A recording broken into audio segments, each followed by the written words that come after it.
Lockdown এবং আতঙ্ক। Lockdown কর্মসূচি ইতিমধ্যেই সফল। আসসালামু আলাইকুম, আশা করি সবাই ভালো আছেন, সুস্থ আছেন। হ্যাঁ, লকডাউন একটি গুরুত্বপূর্ণ কর্মসূচি যেটি আওয়ামী লীগ কর্তৃক ঢাকাবাসীর জন্য প্রদান করা হয়েছে।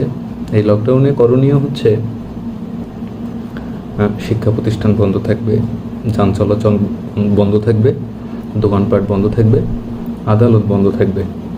সেই সাথে সাধারণ মানুষ আপনারা যারা রয়েছেন আতঙ্কিত হওয়ার কোনো কারণ নেই, কেননা লকডাউন এই সমসাময়িক সমস্যাগুলো সমাধানের জন্য একটি গুরুত্বপূর্ণ কর্মসূচি।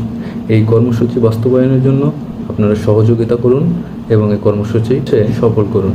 আওয়ামী লীগের যে আন্দোলন, এই আন্দোলনের একটি সূচনা মাত্র। ভালো থাকবেন, সুস্থ থাকবেন।